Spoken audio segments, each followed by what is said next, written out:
Hello students, हमने BA BSc second year की book start की थी एडवांस कैलकुलस और हमारी सेकेंड यूनिट चल रही थी जिसमें हमारा चैप्टर नंबर 5 चल रहा था पार्शियल डिफरेंशिएशन। कुछ लेक्चर्स हम कर चुके हैं। आगे के लेक्चर में आज का हमारा जो टॉपिक रहेगा वो रहेगा डिफरेंशिएशन ऑफ इम्प्लिसिट फंक्शंस।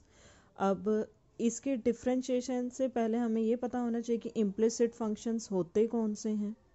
अब देखो स्टूडेंट्स, कई बार हमें फंक्शंस कैसे दिए होते हैं y is equals to f of x की फॉर्म में, जैसे y is equals to x square plus 1 या y is equals to x cube plus x square plus 1।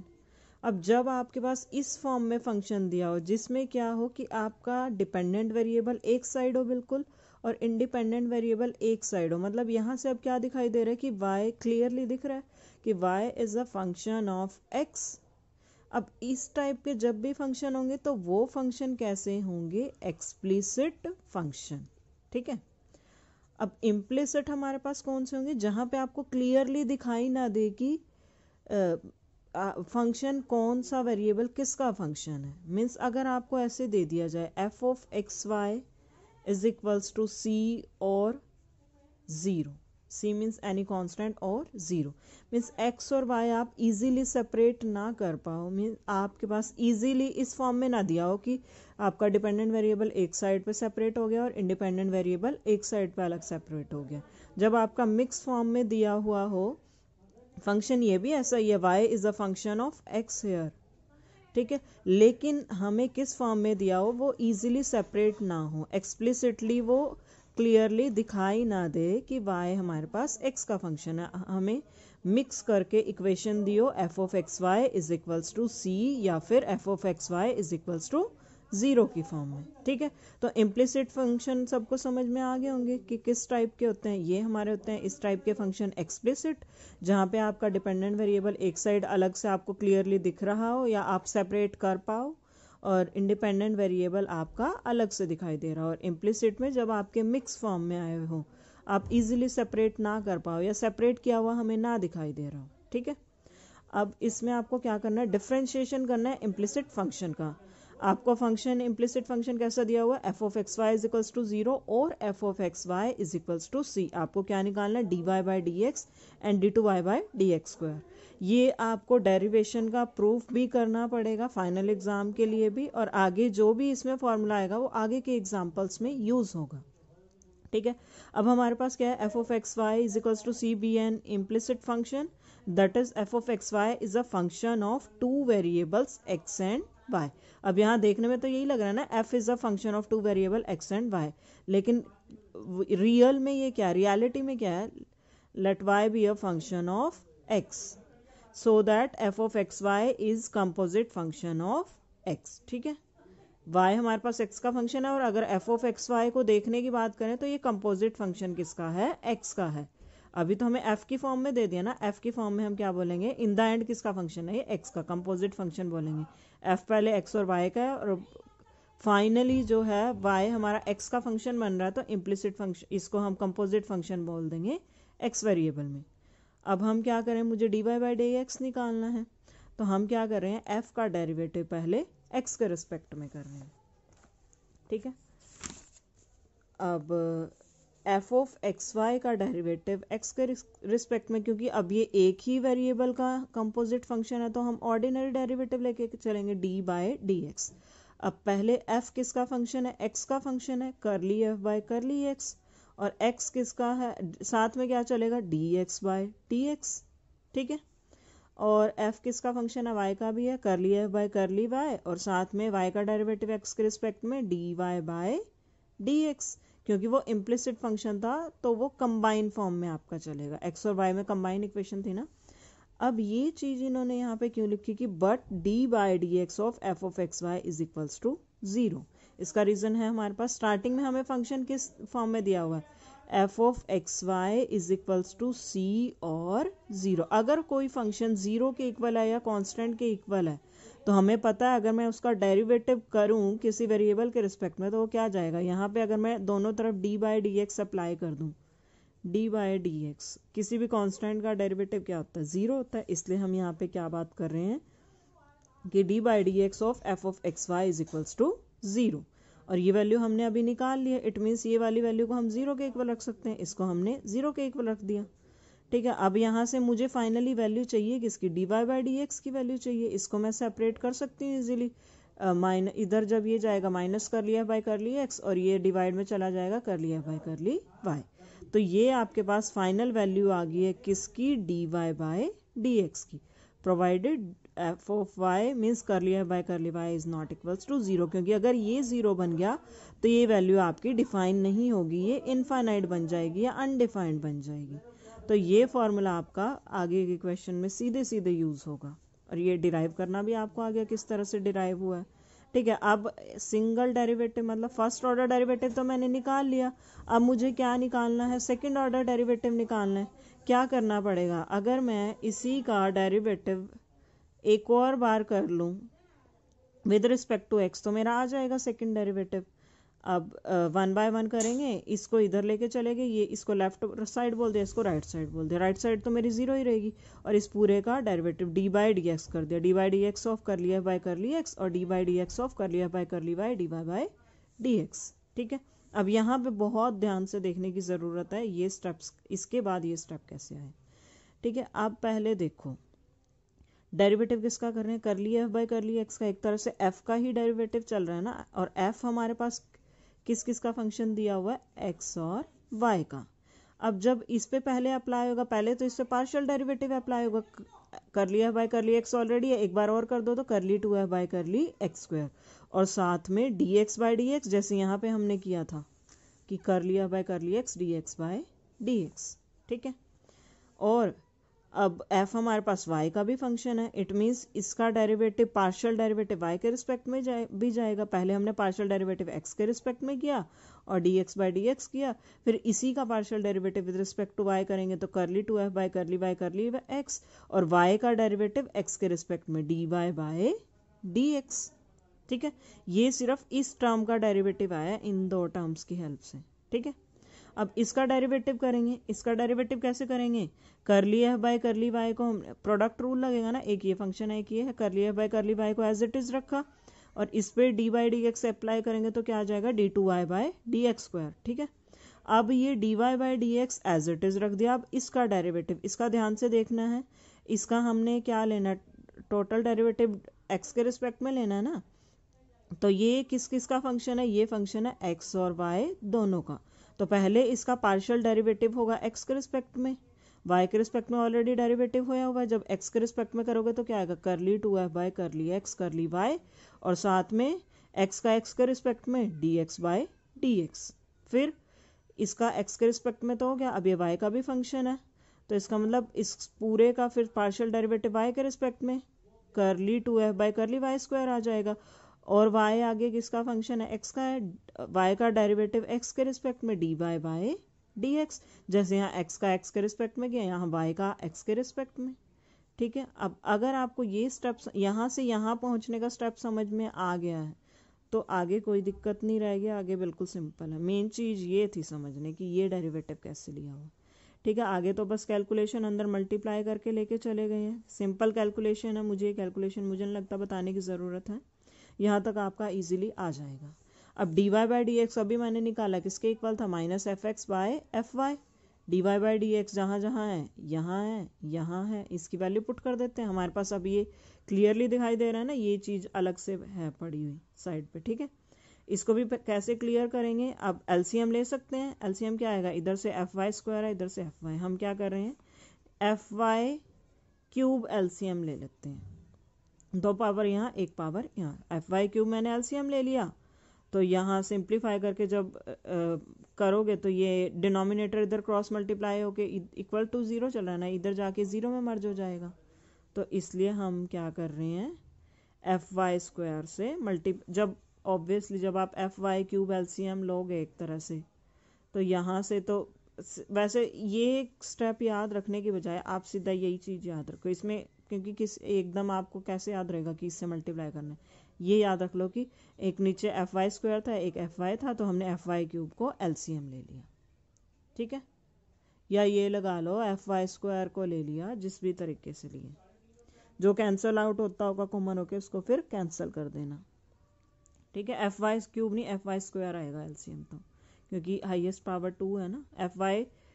F Y square हमने एलसीएम ले लिया, आगे सिंप्लीफाई करके आपका यही बन जाएगा जब आप एफ वाई स्क्वायर एलसीएम लोगे, और ये आपका फाइनल आंसर आ जाएगा। ठीक है, इसको सेपरेट कर सकते हो d two Y by D x square को। ये फॉर्मूला भी आपका हर एक क्वेश्चन में यूज होगा, तो ये फॉर्मूला याद भी रखना पड़ेगा और ये डेरिवेशन भी आपको याद रखनी पड़ेगी। ठीक है, अब एग्जांपल्स पे आते हैं। If f of x y z is equals to 0 then show that curly y by curly z when x is equals to constant, curly z by curly x when y is equals to constant, curly x by curly y when z is equals to constant is equals to -1। आगे की पहले ही बता रही हूँ कि इस पे base जितने भी एग्जांपल्स हैं उनको आपको बहुत ध्यान से करने की ज़रूरत है, क्योंकि अगर आपने स्टेटमेंट ध्यान से नहीं पढ़ी आप कंफ्यूज हो जाओगे कि किसको किसका फंक्शन लेना है, क्योंकि ये है इम्प्लिसिट फंक्शन, यहाँ पे क्लियरली मेंशन तो किया नहीं हुआ कि कौन किसका फंक्शन है, तो हमें इस स्टेटमेंट की हेल्प से ही पता करना है कि किसको किसका फंक्शन लेना है। ठीक है, हमें फंक्शन क्या दे दिया, f of x y z is equals to 0। अब इन्होंने 3 केस देखो कैसे बनाए हुए हैं, x is constant, y is constant, z is constant. ये कहाँ से देख के बनाए हैं, क्योंकि हमने ये 3 वैल्यू निकालनी है, इनकी प्रोडक्ट करनी है। इनमें क्या क्या है, एक में एक्स को कॉन्स्टेंट लिया, एक में वाई को, एक में जेड को। 3 केस तो हमने यहाँ से बना दिए। अब पहला केस क्या है, जब x कांस्टेंट है। अब ध्यान से देखो, जब x कांस्टेंट है तो मुझे निकालना क्या है, करली y by curly z, means y का पार्शियल डेरिवेटिव निकालना है z के रिस्पेक्ट में। तो इसका मतलब मैं यहाँ से क्या बोल सकती हूँ, डेरिवेटिव किसका किसके रिस्पेक्ट में जाता है, डिपेंडेंट का इंडिपेंडेंट के रिस्पेक्ट में। इसका मतलब यहाँ पे इन्होंने क्या मानना होगा कि y is function of z। y जब z का फंक्शन मानेंगे तभी तो y का डेरिवेटिव z के रिस्पेक्ट में निकाल सकते हैं हम। ठीक है, तो जब आप x is equals to constant का केस लेके चल रहे हो तो आपका क्या चलेगा, y is a function of z। अब curly y by curly z when x is equals to constant निकालना है तो कैसे निकालेंगे, जैसे अभी हमने यहाँ निकाला ना कि अगर मुझे y सिर्फ x का फंक्शन दिया हो तो यहाँ मेरा ऑर्डिनरी डेरिवेटिव चला। अब मेरे पास तो बहुत ज़्यादा वेरिएबल इन्वॉल्व है तो मेरा पार्शियल डेरिवेटिव चलेगा। तो याद रखने का तरीका क्या है, नीचे x है ना, नीचे x है तो ऊपर माइनस एफ एक्स चला जाएगा। अब यहाँ नीचे z है तो ऊपर माइनस एफ जेड चला जाएगा, और नीचे क्या आ जाएगा, ऊपर वाली चीज़ का डेरिवेटिव नीचे, नीचे वाली चीज़ का डेरिवेटिव ऊपर, और आगे माइनस। ठीक है, याद रखने का तरीका यही है, नीचे वाले का डेरिवेटिव ऊपर, ऊपर वाले का डेरिवेटिव नीचे। ठीक है, अब नीचे क्या है, यहाँ पे z है, इसका मतलब z के रिस्पेक्ट में डेरिवेटिव ऊपर जाएगा, माइनस कर लिया f बाय कर ली z ऊपर, और ऊपर y है, इसके रिस्पेक्ट में डेरिवेटिव नीचे जाएगा, कर ली f बाय कर ली y। क्लियर है। अब नेक्स्ट में देखो हमें क्या दिया हुआ है, y एज अ कांस्टेंट में क्या दिया, कर ली z बाय कर ली x, z का डेरिवेटिव x के रिस्पेक्ट में। इसका मतलब हमें यहाँ क्या मानना पड़ेगा, z is a function of x। ठीक है, z is a function of x, करली z बाय करली x, नीचे वाले का डेरिवेटिव नीचे वाले का डेरिवेटिव ऊपर जाएगा, नीचे वाले के रिस्पेक्ट में, ऊपर वाले के रिस्पेक्ट में डेरिवेटिव नीचे। ठीक है, अब नेक्स्ट में जो भी हमारा दिया होता curly z by curly x by curly y बोला, इट मीन्स x फंक्शन किसका मानना पड़ेगा, y का, x as a function of y।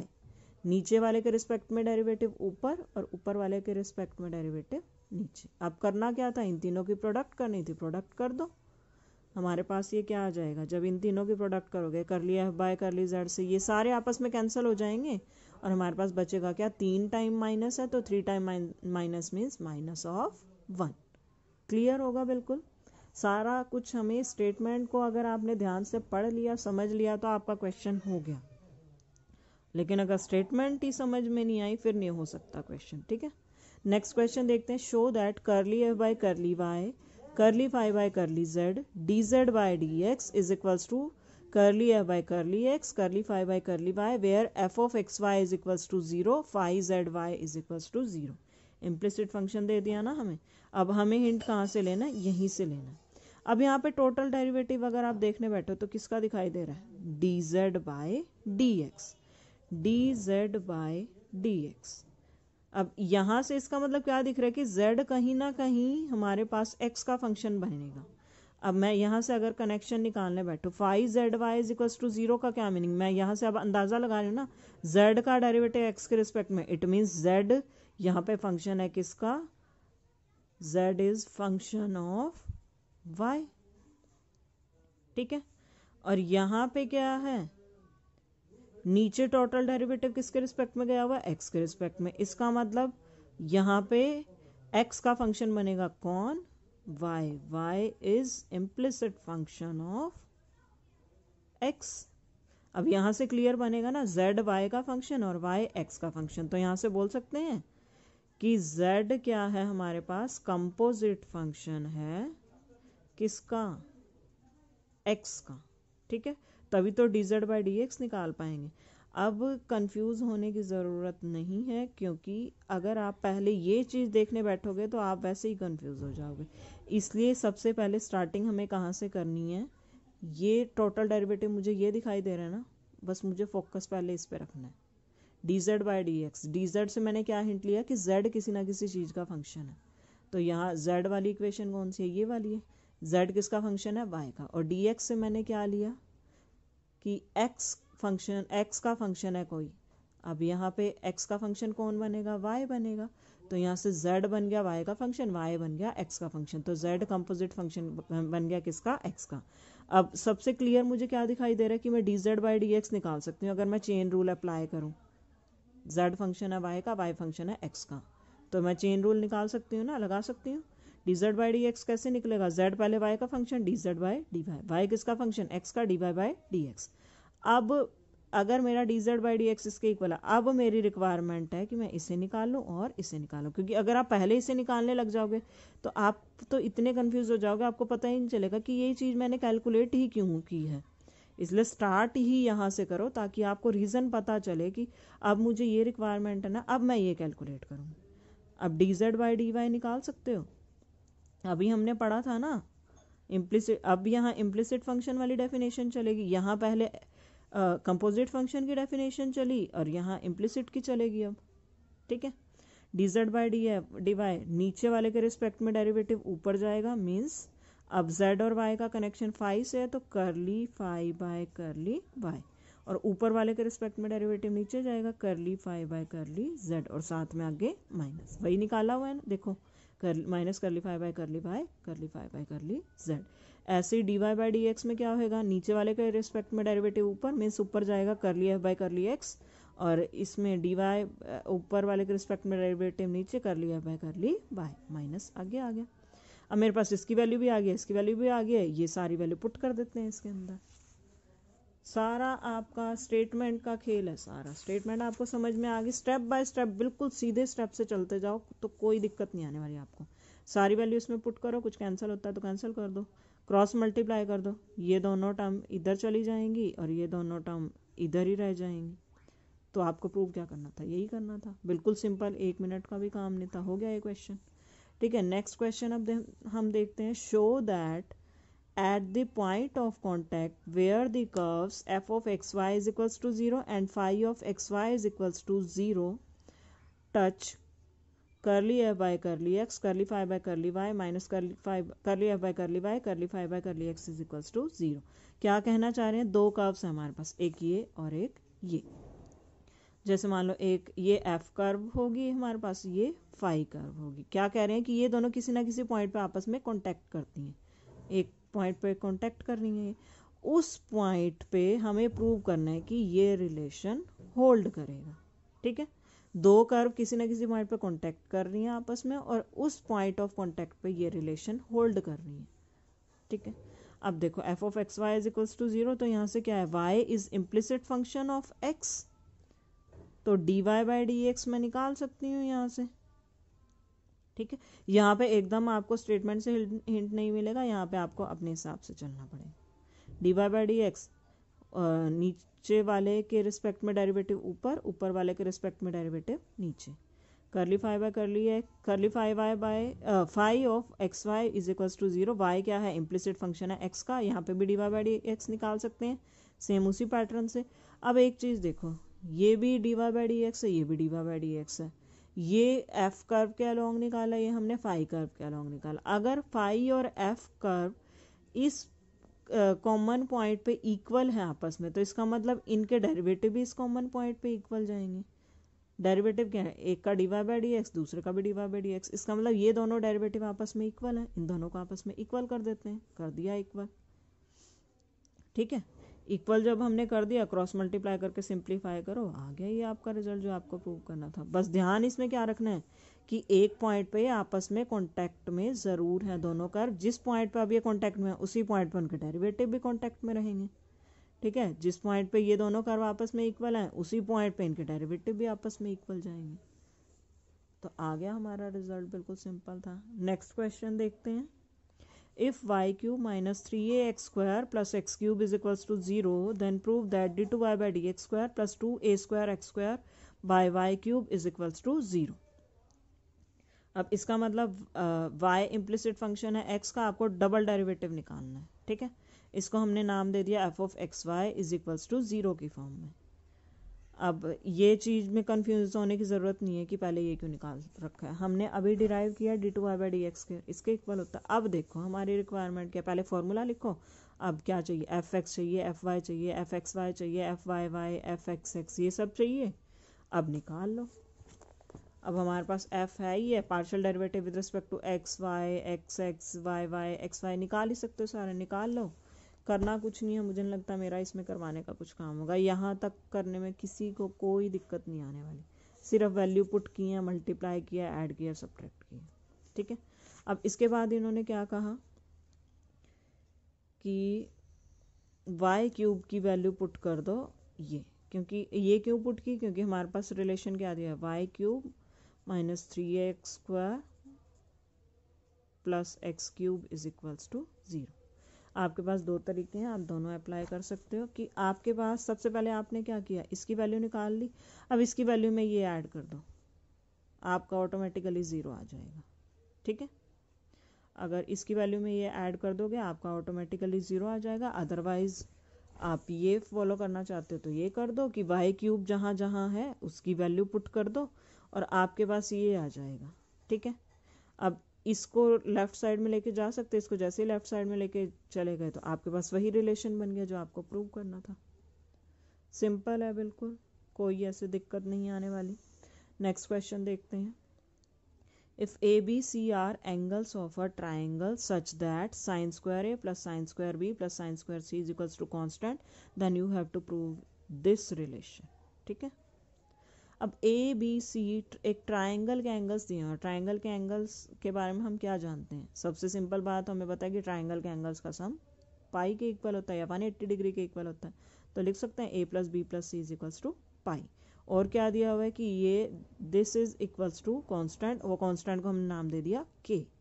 ठीक है, अब एक बार तो कन्फ्यूज़न होएगी कि आप अगर आगे पढ़ने बैठो कि ये सब में ये ए बी की फॉर्म में क्यों ले आया, सी को रिमूव क्यों कर दिया, क्यों किया हमने रिमूव, क्योंकि आपको करना क्या है, d A by d B निकालना है।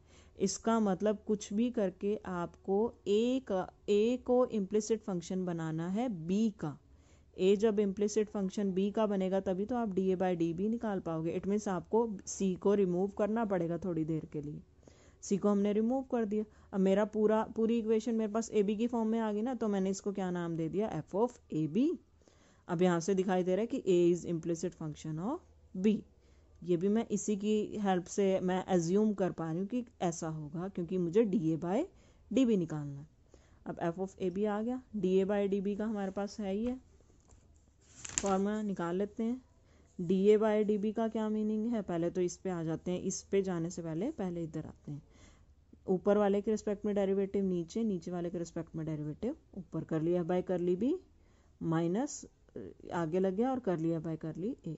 अब ये चीज़ कैलकुलेट कर सकते हैं, एफ आपके पास है ही है, कर लिया बाय कर लिया आपका इसके इक्वल आ गया। अब आगे इन्होंने क्या रिलेशन यूज़ किया, ये क्या है हमारे पास 2SC बना हुआ है, यहाँ पे भी 2SC कब आता है, जब साइन प्लस S करते हैं। मतलब कि 2SC आपके पास आ गया तो ये sine this plus sine this हो जाएगा, तो साइन 2 है, इसमें भी sine this plus sine this. ठीक है, या ये बोल दो एक मिनट, इन्होंने यहाँ पे ये वाला नहीं लगाया, इन्होंने लगाया कि 2 sin A cos B जब हमारे पास होता है तो हम फॉर्मूला क्या लगा, 2 sin A cos A या 2 sin A cos B, तो 2 sin 2A का लगता है ना हमारे पास फॉर्मूला, वो वाला लगाया। तो ये 2 बन गया हमारा sine of this plus this, और इधर से sine of this plus this. यहाँ वाले ये सी डी फॉर्मूला है ना, सी डी में एस प्लस एस का यहाँ पे क्या मीनिंग होता है कि एस के अंदर ये दोनों एंगल ऐड होते हैं, ठीक है, ये आ जाएगा। सिमिलरली यहाँ पे भी हो जाएगा, 2 sin B cos B means sin 2B, और इधर से 2 sin दिस प्लस दिस, ये ऊपर वाला वही का वही आ गया, ठीक है। अब सारी वैल्यूज आपके पास आ चुकी हैं। अब देखो, अब मेरे पास सारा कुछ ए बी की फॉर्म में आ गया, लेकिन d A by d B तो इधर आ गया। अब राइट साइड में मुझे क्या चेंजेस करने पड़ेंगे, आपको देखो प्रूव क्या करना है, d A by d B, B और सी की ये सारा इस फॉर्म में, इसमें सी भी दिखाई दे रहा है। अब इसका मतलब आपको राइट साइड में अगर आपका सी आप आ रहा है तो आपको सी लाना पड़ेगा। मेरे पास क्या था, ए प्लस बी प्लस सी पाई के इक्वल था। अब यहाँ ए प्लस बी की फॉर्म बनी हुई है तो मैं ए प्लस बी का रिलेशन यूज कर सकती हूँ ना, पाई माइनस सी, तो ये 2 टाइम्स है तो 2 पाई माइनस 2c, इस तरह से आ जाएगा। Sine 2 pi minus 2c minus sine 2c, ठीक है। और यहाँ पे ये एक तरह से कौन सा है, फोर्थ क्वाड्रेंट बनता है ना, फोर्थ क्वाड्रेंट में साइन क्या होता है, नेगेटिव होता है, यहाँ पे भी सेम बनेगा। और 2b को फिर से क्या लिख सकते हो, s माइनस एस है ना, अब यहाँ पे s माइनस एस का क्या मीनिंग है, 2cs cos this angle plus this angle by 2 sine this angle minus this angle by 2। ऐसे ही s माइनस एस, फिर से नीचे भी भैया आपका रिलेशन लग जाएगा। b प्लस सी किसके इक्वल है, अब हमारा b प्लस सी निकाल सकते हैं यहाँ से, पाई माइनस ए, ठीक है। पाई माइनस ए मीन्स सेकेंड क्वाड्रेंट। आगे आपके पास क्या हो जाएगा, सिंपल नेगेटिव जहाँ लगना है नेगेटिव लगाते जाओ, आगे बिल्कुल सिंपल है, सिंप्लीफाई करके आपको ये एलसीएम वगैरह लेके जो भी आपका कोस ए कोस बी कोस सी, बस रिक्वायरमेंट देखते जाओ कि आपको प्रूव क्या करना है, उसके अकॉर्डिंग आपका ये हो जाएगा, जिससे आपको डिवाइड करना कर देना। और नेक्स्ट क्वेश्चन बिल्कुल आपका पिछले उसी आइलर फंक्शन वाले फॉर्म पे ही बेस्ड है, ये मैं नहीं करवा रही, ये आप लोग एक बार खुद देख लेना, कोई दिक्कत नहीं आएगी आपको। और यहाँ तक आपके कितने क्वेश्चन, आपकी 5.3 कंप्लीट हो जाती है। इसके बाद आपका एक लेक्चर ज़्यादा से ज़्यादा लगेगा और आपका ये चैप्टर ख़त्म हो जाएगा और आपकी ये यूनिट मेरी तरफ से कंप्लीट हो जाएगी। फिर हम 3rd यूनिट स्टार्ट करेंगे। उम्मीद करती हूँ सबको समझ में आ गया होगा। इतना इजीली, खैर आज का लेक्चर इतना इजीली नहीं समझ में आएगा आपको 1-2 बार अच्छे से दोबारा रिपीट करके देखना पड़ेगा। अगर आपको कोई डाउट आता तो आप मुझसे पूछ सकते हो। Thank you students.